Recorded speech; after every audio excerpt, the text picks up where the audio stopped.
그러면 안 믿어도 문제죠. 안 믿어도 문제인데 또 잘못 믿는 것도 문제입니다.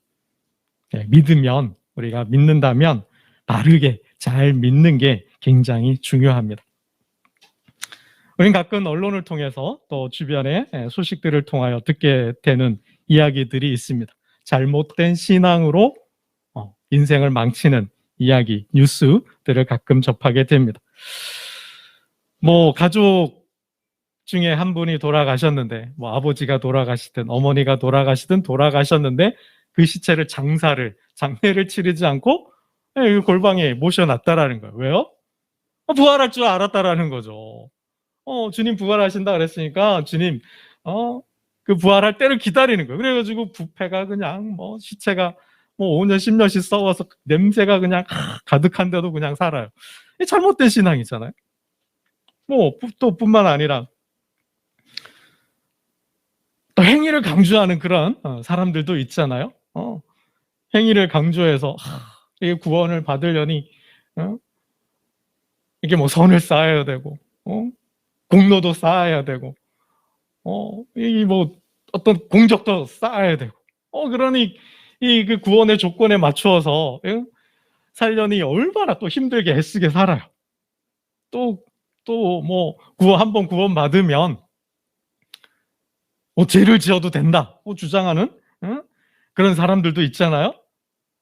한번 구원 받았으면 영원히 구원 받은 거기 때문에 어떤 죄를 지어도 상관없다. 그래서 일어난 게 세월호 사건이기도 하지 않습니까? 그러니까 도덕 폐기론자, 윤리 폐기론자들이 있어요. 율법 폐기론자들이 또 있습니다. 뿐만 아니라 복음을 전하는 데는 수단과 방법을 다 동원해도 된다. 심지어는 거짓말을 해도 된다. 그죠? 그렇게 주장하는 사람들도 있어요. 그래서 교회를 파괴하고 가정을 붕괴시키는 그러한 사람들도, 신앙인들도 있습니다. 이게 참 한번 믿으면 잘 믿어야 돼요. 올바른 신앙을 가져야 교회도 지키고 가정도 지키고 인생도 지키는 거죠. 한번 잘못 믿어놓으면, 신앙이 한번 잘못 들어가면 이게 고치기가 굉장히 어렵고 힘들어요. 우리 주변에서 많이 보셨을 거예요. 제 주변에도 한때 참 같이 신앙생활 잘했던 장로님, 권사님들, 집사님들 계셨는데 이게 이게 한번 잘못 들어와서 잘못 믿고 나가지고 그냥 가족이 해체가 됐어요. 가족이 붕괴가 됐어요.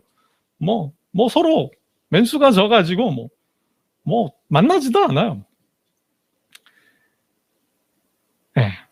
그래서 여러분, 오늘 말씀을 통하여서 바른 신앙을 갖고 올바른 바른 삶을 사는 저와 여러분 되시기를 주님의 이름으로 축원합니다.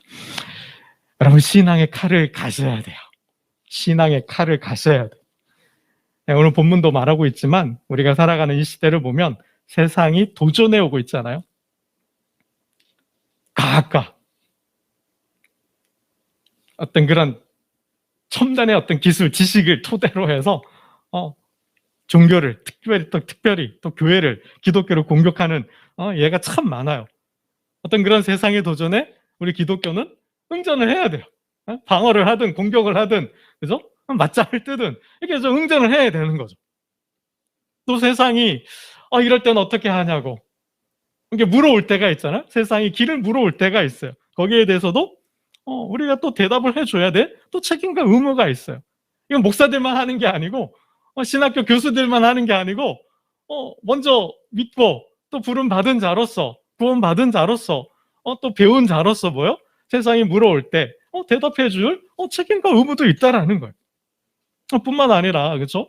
요즘 영적인 분별을 잘해야 되잖아요. 얼마나 많은 거짓 선지자들이 있어요. 그렇죠? 잘못된 영을 받고 잘못된 예언을 받아서 전쟁이 일어난다, 지구가 멸망한다, 예수님이 재림한다 그랬다, 별의 별소리 다 있잖아요. 그러니까 거짓 선지자들이 너무 또 많아요. 또 거짓 교사들도 있어요. 잘못 가르치는 거짓 교사들, 잘못된 교리를 가르치는, 그래서 신앙을 망치는 사람들도 있습니다. 이런 일들이 너무 많다 보니, 그렇죠? 우리는 영적인 분별력을 분명히 가져야 돼. 신앙의 칼을 갈아야 된다라는 거죠. 또 요즘 또 보면은 무신론 사상들이 많잖아요. 하나님이 없다 하는 철학과 사상들이 얼마나 많습니까? 그런 어떤 철학의 이론들을 가지고 종교를 비판하는 철학도 사람들이 참 많거든요. 그죠? 그냥 한쪽 귀를 듣고 한쪽 귀를 흘리시면 되겠어요. 독일의 철학자 중에 포에로 바하라는 사람도 있고요. 그의 사상을 물려받은 게 마르크스라는 사람이거든요. 막스. 이 공산주의죠. 공산주의 뿌리, 토대가 되는 그런 건 종교를 아편이라고 그러고. 니체 같은 사람은 신은 죽었다 그래서 기독교를 비판하기도 하고. 그런 이야기, 이제 그냥 한쪽 귀를 듣고 한쪽 귀를 흘리면 좋겠어요. 그러한 사상을 토대로 해서 다양한 종교 철학과 사상들을 만들어내서 무신론 사상을 만들어내서 공격해 오거든요. 거기에 대해서 우리는 기독교는 어떻게 해요? 또 변증을 해야 되는 거죠. 그런 어떤 책임과 의무가 있다라는 거예요. 또 신앙을 왜곡해서 잘못된 신앙을 갖게도 해요. 또 무속적 신앙, 그죠? 예수 믿으면 복 받는다, 그죠? 라는 무속에서 뿌리 나온 그런 신앙을 가지고 예수 믿으면 복만 받나요, 그죠? 때로는 고난도 당하기도 하거든요. 의인의 고난도 있기도 하거든요. 어떤 그런 복만 강조하는, 또 영광만 강조하는 그런 잘못된 신앙과 신학들도 있다라는 거예요. 그래서 사도 바울이 경고하잖아요. 갈라디아 교회에 너희가 성령으로 시작하였다가 육체로 마치려 하느냐. 너희가 한번 잘 생각해 보라는 거죠. 너희가 성령을 받았을 때 지식으로 받았냐, 율법으로 받았냐, 행위로 받았냐. 너희가 성령을 받았을 때 뭐예요? 말씀을 듣고 그 은혜로 받지 않았냐라는 거죠. 그러니까 우리가 오늘 이 시대를 살면서 신앙의 칼을 갈아야 돼요. 영적인 분별력을 갖기 위해서 신앙의 깊이를 더하고 신앙의 넓이를 더하기 위해서 우리 신앙의 칼을 잘 갈아야 돼요. 그래서 세상과 싸울 수 있는 그런 능력을 갖춰야 된다라는 거죠. 주먹으로 이렇게 치고받고 그런 싸움이 아니라 때로는 변론이죠. 그런 변증 능력도 갖춰야 되고요. 또 토론할 수 있는, 그러니까 논쟁에 싸워서 이기려고 하는 그런 논쟁이 아니라 어떤 토론, 저 사람이 주장이 뭔지, 어떤 생각을 갖고 무엇을 공격해 오는지, 비판하는지. 여러분, 교회가 하나님의 집이고 진리의 터이지만 잘 못 살아가지고 잘 못해서 이게 비판받는 일이 있잖아요. 그랬을 때 저들의 생각을 한번 들어보는 거죠. 왜 뭘 가지고 공격하는지, 뭘 비판하는지 귀담아 들을 필요도 있다라는 거예요. 그래서 교회가 잘못하고 있다면 고쳐야 되는 거죠. 바로 잡아야 되는 거죠. 그래서 토론이에요. 토론 능력도, 대화할 수 있는 능력도 갖출 수 있어야 한다는 거예요. 무조건 믿으라 그랬다. 맹목적 신앙을 가지고 무조건 맹신적 신앙으로만 그냥 됐어. 성경이 그렇게 말하고 있어. 그럴 게 아니라 듣고 생각해보고 맞는지 틀리는지 거기에 대해서 우리는 어떻게 대답을 해줄 것인지, 여러분, 이런 능력을 갖춰야 한다라는 거예요. 여러분, 이게 우리가 잘 준비하지 않고 대비하지 않으면 세상이 한번 툭 건드리면, 공격해오면 이게 그냥 이게 몰라서 쩔쩔매고 또 이게 겁도 나기도 하고 정말 그런가 해가지고 혹해가지고 넘어가서 신앙이 흔들리는 일이 너무 많다라는 거죠. 그래서 주님도 분명히 말씀하셨잖아요. 사단의 공격에 대비하라 그랬어요. 깨어 있으라 그랬죠. 무장하고 있으라는 거죠. 그래서 우리의 믿음의 상태를 늘 우리는 점검하고 있어야 돼요. 우리의 수준을 잘 판단하고 있어야 되는 거죠. 주님은 말씀, 씨 뿌리는 자 비유잖아요. 씨 뿌리는 자 비유를 통해서 분명히 신앙의 수준을 말씀해 주셨어요. 길가와 같은 아주 강팍한, 그죠? 마음을 아주 닫아버린 사람들도 있잖아요. 그에 비해서 또 신앙이 분량이 얕은 사람도 있다 그랬어요. 돌짝밭 같은, 그죠? 아주 믿음이 새신자처럼 믿음이 얕은 사람도 있다 그랬고, 또 믿음이 어느 정도 있지만, 그죠? 가시떨기, 세상의 염려와 재리의 유혹과 그런 어떤 세상의 문제로 씨름하고 갈등하는 그러한 믿음의 사람도 있다 그랬어요. 그러나 이 모든 것을 잘 솎아내고 골라내고 또 갈아엎어서, 그죠? 옥토밭을 만들어 놓은 사람도 있어요. 그래서 말씀이 뿌려졌을 때, 말씀을 들을 때 그 말씀이 잘 자랄 수 있는 마음의 상태를 만들어 놓으라. 주님 분명히 말씀하셨거든요. 그러니까 믿음의 분량이 수준이 다 다르다라는 거예요. 그래서 나의 믿음의 수준이 분량이 어느 정도인지 늘 체크하고 내 믿음의 수준을 분량을 넓혀가야 돼요. 높여가야 돼요. 깊이를 더해가야 된다라는 거죠. 지금은 그런 시대가 됐어요. 여러분 오늘 본문의 말씀이 그런 말씀을 말씀하고 있잖아요. 오늘 본문의 말씀에 문제가 뭐예요? 안디옥 교회에 문제가 생겼잖아요. 구원 문제, 구원 논쟁이 붙었어요. 유대에서부터 내려온 유대 사람들이 말하기를 뭐라 그래요? 예수를 믿어도 할례를 받아야 한다. 이게 문제가 된 거예요. 우리 1절 말씀을 한번 보겠습니다. 변론이 되고 다툼과 논쟁이 됐다고 하는데요. 우리 1절 말씀을 한번 보겠습니다. 1절입니다. 함께 봅니다. 시작. 어떤 사람들이 유대로부터 내려와서 형제들을 가르치되 너희가 모세의 법대로 할례를 받지 아니하면 능히 구원을 받지 못하리라 하니. 이게 정말 심각한 문제인 거죠. 정말 중요한 문제인 거죠. 이 구원 문제는, 구원 논쟁은 어떠한 교리, 어떠한 논쟁과 다툼보다도 굉장히 핵심적인 문제인 거죠. 이게 교회 안에서 일어난 거예요.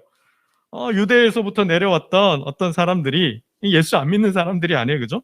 예수도 알고 믿는 사람들인데 말씀을 가르치는데 예수를 믿어도 모세의 법을 지켜야 된다, 율법을 지켜야 된다, 할례를 받아야 된다라고 주장을 하는 거죠. 그렇게 가르치는 거예요. 이걸 가만히 듣고 있던 바울과 바나바가 보니 그거 아닌 것 같거든요. 그래서 이제 논쟁과 다툼이 됐어요. 그래 이게 해결이 안 되잖아요. 이게 각자의 주장이 너무 이제 첨예하게 대립하고 있으니까. 그래서 그럼 좋다. 그럼 우리 예루살렘에 사도들이 있으니 그 사도들에게 한번 물어보자. 예루살렘 교회에 한번 물어보자. 이렇게 돼서 그 문제를 가지고, 이방인의 구원 문제를 가지고 예루살렘 교회에 갔는데도 뭐요? 해결이 안 되고 또 이게 갑론을박 다툼이 된 거죠. 그런 가운데 이제 베드로 사도가 일어나서 이제 주장을, 베드로 사도가 자신의 생각을 이야기하는데, 여러분 이 유대에서 온 형제들의 말대로, 바리새파 성도들의 주장대로 구원을 받으려면 할례를 받아야 될까요? 어떻습니까? 모세의 법대로 할례를 받아야만이 구원을 받을까요? 여러분 미리 결론적으로 말씀을 드립니다. 구원은 조건도, 행위도, 공로도, 공적도 아닙니다. 구원은 어떤 조건이 아니에요. 예수 그리스도의 은혜, 주 예수 그리스도의 은혜 외에 어떤 조건도 없다라는 거예요. 어떤 행위로도 구원을 받을 수 없어요. 어떠한 공로를 쌓았던, 어떠한 공로를 이루었던, 어떤 공적을 쌓았던 구원과는 무방하다라는 거예요. 관련이 없다라는 거예요. 여러분 구원은 신분과 지위도 아닙니다. 그 사람이 누구냐가 구원을 결정하는 게 아니라는 거예요. 구원은 지식도 아닙니다. 무엇을 아느냐가 세상의 철학과 사상과 어떤 종교 안다고 해서 구원을 얻는 게 아니라는 거예요. 여러분 구원은 오직 예수 그리스도밖에 없는 줄로 믿습니다. 여러분 구원 받기 위해 오늘 이 자리에 오셨나요? 구원 받으려고 오셨나요? 아니죠. 구원 받았기 때문에 오셨다라는 거죠. 구원 받기 위해 예배 드리는 게 아니고 구원 받기 위해 봉사하고 섬기고 구제하는 게 아니라는 거예요. 구원을 받았기 때문에 예배하고 섬기고 봉사하고 기도하는 것입니다. 지금 우리가 예배 드리는 것은 구원 받은 자로서 삶이라는 거예요. 구원 받았기 때문에 예배 드리는 거지. 구원을 얻기 위하여서 예배 드리고 말씀 공부하고 봉사하고 섬기는 게 구제하는 게 아니라는 거죠. 구원은 오직 믿음이에요. 구원은 오직 은혜예요. 구원은 오직 믿음을, 예수 그리스도의 은혜, 예수 그리스도 안에서 보여준 그 십자가의 은혜를 믿음으로 구원을 받습니다. 여러분 이거 분명히 아시면 돼요. 이거 분명히 아시면 돼요. 여러분 거기에 대해서 예루살렘 교회에서 그죠? 행위구원, 바리새파들이 율법을 지켜야 된다. 행위로 구원을 얻는다라고 주장했을 때 베드로 사도가 한 말씀 마지막 딱 결론을 내잖아요. 우리 11절 말씀을 한번 보겠습니다. 11절입니다. 11절 함께 봅니다. 시작. 그러나 우리는 그들이 우리와 동일하게 주 예수의 은혜로 구원받는 줄을 믿노라. 그들이 누구예요? 이방인들이죠. 유대인이 아닌 모든 이방인들, 모든 족속과 모든 열방은 누구로 구원을 받아요? 예수 그리스도. 그의 은혜로 구원받는다라는 거예요. 이거는 신앙의 제1원리예요. 신앙의 제1원리. 여기 위에 교회가 서 있고, 여기 위에 신앙이 서 있고, 여기 위에 우리는 살아간다라는 거예요. 여러분 한번 생각해 봐요. 예수 그리스도의 은혜 외에, 예수 그리스도 외에 다른 은혜, 다른 구원이 있다면 어떻게 될까? 예수 그리스도 외에 다른 은혜, 다른 구원이 있다면 여러분 어떻게 될까요? 한번 돈으로 구원받는다? 돈으로 구원받는다고 생각해 본다면, 가정이에요? 돈으로 구원받는다면 얼마면 구원받을 수 있을까요? 얼마면 구원을 살 수 있을까요? 얼마면 되겠어요? 1억? 10억? 100억? 아니 뭐 이 세상의 모든 돈을 다 끌어 모은다 한들 구원을 살 수 있을까요? 구원 살 수 없는 거죠. 여러분 한번 가정을 해봐요. 1억이다. 1억인데 9,999만 999 아유 너무 어렵네요. 너무 어려워. 계산하기 복잡한데 그럼 100원으로 한번 가정해봐요. 100원이면 구원을 얻을 수 있다. 구원을 살 수 있다. 근데 100원에서 10원 모자라. 그러면 얼마나 억울할까요? 얼마나 억울할까요? 그죠? 그럼 99원, 100원에서 1원이 모질러 99원이 있어요. 그러면 100원은 아마 구원을 살 수 있는데 1원이 모질러서 구원을 못 산다? 그럼 이 사람은 얼마나 억울할까요? 그죠? 땅을 치고, 그죠? 한숨 질까요? 여러분 중세가 그랬잖아요. 구원을 돈 주고 샀잖아요. 천국 가는 티켓을 팔았잖아요. 그게 뭐예요? 면제부, 면벌부라고, 그죠? 이것만 사면 동전이 땡그랑 소리와 함께 뭐요? 죽은 영혼이 너희 조상이 천국으로 직행한다. 튀어 올라간다. 뭐 이렇게 설교를 했다라는 거죠. 그러니 돈 없는 사람 10원 가지고 20원 가지고 있는 사람들은 얼마나 억울해요. 이게 억울해 못 사는 분통 터져 못 사는 거죠. 그리스도의 은혜가 아니라면 돈으로 구원받는다면 그런 억울하고 분통한 일이 생긴다라는 거예요. 그럼 만일 지식으로 구원을 얻는다면 어떻게 될까요? 도대체 우리는 얼마나 배워야 될까요? 얼마나 배워서 얼마나 알아야 구원을 얻을 수 있을까요? 공부밖에 안 하겠죠. 지식으로 구원을 받는다면 그냥 공부밖에 안 하겠죠. 세상의 모든 공부 다 해야 될지도 모르겠어요. 그죠? 어느 정도 지식을 그럼 지식으로 구원을 받는다면 박사학위 가진 사람들만 구원 얻을 수 있나요? 그렇다면 뭐 박사학위 따기 위해서 그냥 공부만 그냥 다 해야 되겠죠. 딴 일 아무것도 못 하겠죠. 그렇죠? 그리고 뭐예요? 지식을 정말 이 사람의 지식이 어느 정도 분량인지 시험도 해봐야 되잖아요. 매일 시험 볼 것 같아요. 지식으로 구원 받는다 그러면. 지금도 우리 학생들 입시 지옥이다. 한국은 입시 지옥이다. 그죠? 하루가 그냥 멀다 하고 계속해서 시험. 학교 가도 시험, 학원 가도 시험, 집에서도 문제 풀어라 시험. 여러분 그 지식을 테스트하기 위해서 분량을 검증하기 위해서 매일 시험 보려더니 이게 스트레스 받아 살 수 있겠습니까? 이게 지식으로 다 아닌 거죠. 여러분 그러면 뭐 힘으로 간다 그러면 어떻게 될까요? 세상은 조폭 세계가 되겠죠. 강자, 힘 있는 자만, 그죠? 그런 살아남는 그런 시대가 되겠죠. 힘으로도 안 되는 거예요.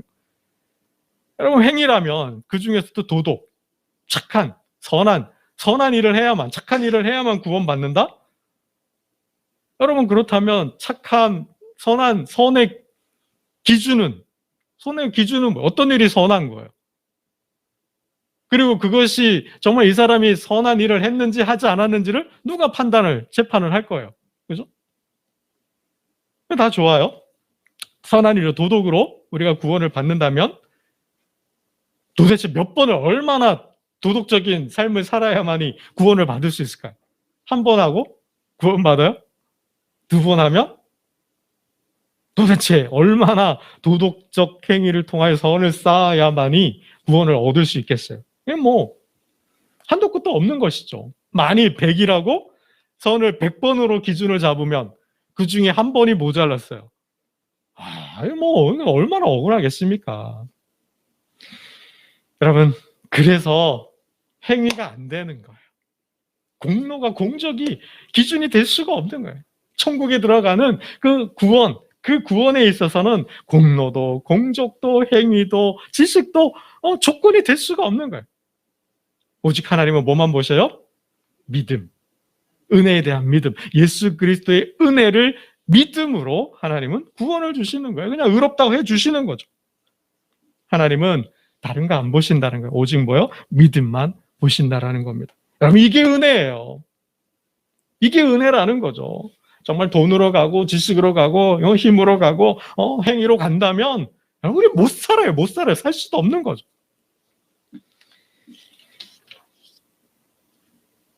여러분, 오늘 본문을 조금 더 본다면 여러분, 할례를 받아야 구원을 받는다?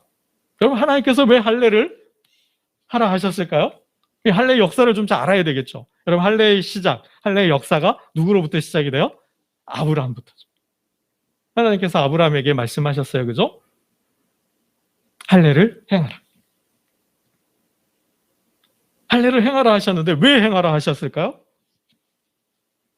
어떤 아브라함이 착하고 선한 사람이었으니까 내가 보니 내 조카도 잘 도와주고 살림도 내주고 그가 포로로 잡혀가니 가병을 이끌고 가서 구해줬으니 너무 참 잘했다. 그러니 내가 너를 구원해 줄게.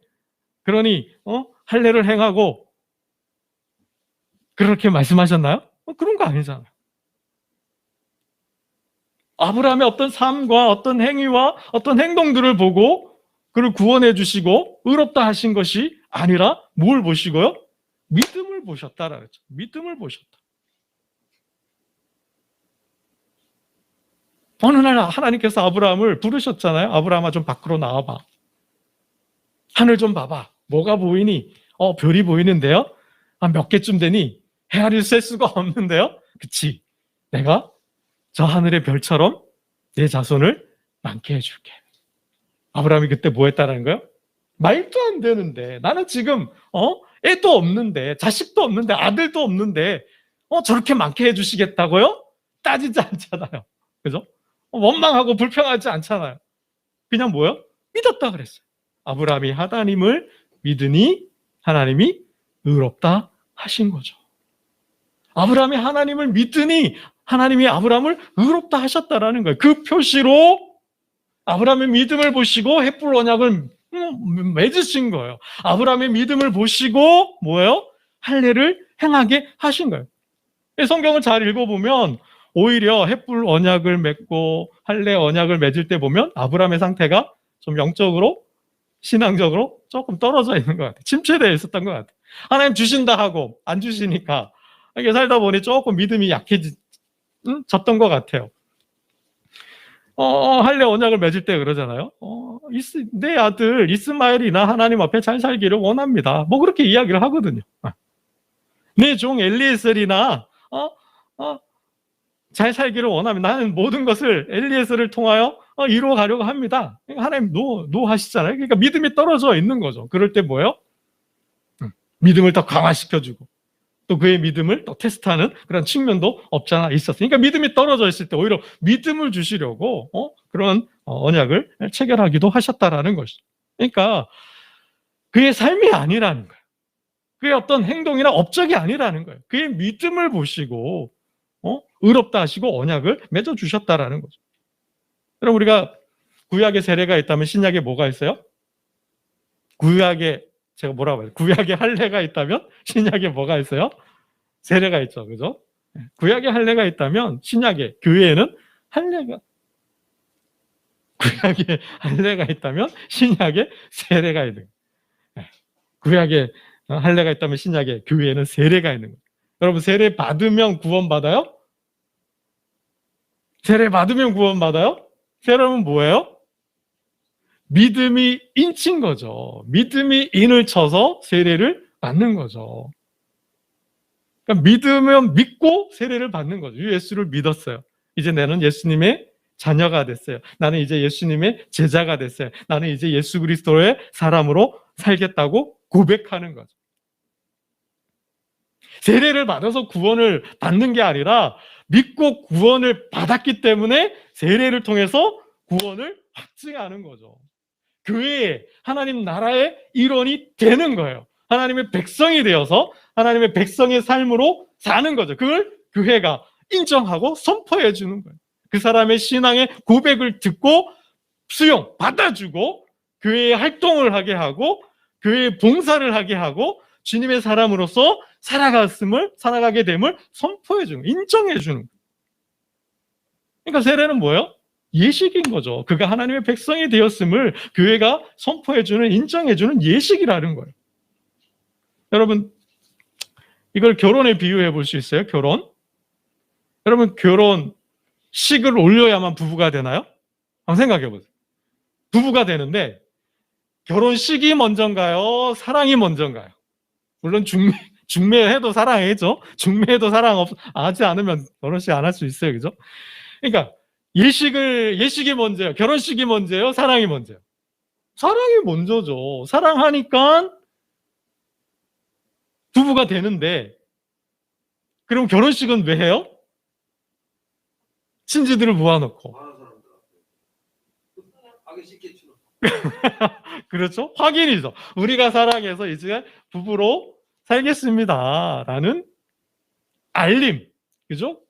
공표. 임과 동시에 뭐예요? 사랑의 만인들 앞에서의 고백이고 약속인 거죠. 평생 이제 나는 이 사람하고만 살겠습니다. 남편의 도리를 다하고 아내의 도리를 다하고 그죠? 깨가 쏟아지게 잘 살겠습니다. 라는 거잖아요. 그거를 하나님과 교회와 성도와 또 친지들 앞에서 맹세하고 약속하는 거죠. 이 예식이라는 거 그것이. 근데 꼭 예식 그러면 사랑을 하고 예식 없어도 부부로 사는 사람도 있잖아요. 그죠? 혼인신고하고 사는 사람들도 있어요. 뭐, 혼인신고 안 하고 사는 부부로서 사는 사람들도 있지만 사실혼처럼. 근데 여기 뭐가 돼요? 이게 예식식이 없다면? 이게 불편한 거죠. 찜찜도 하고, 사람들이 눈초리도, 좀 그렇고. 그쵸?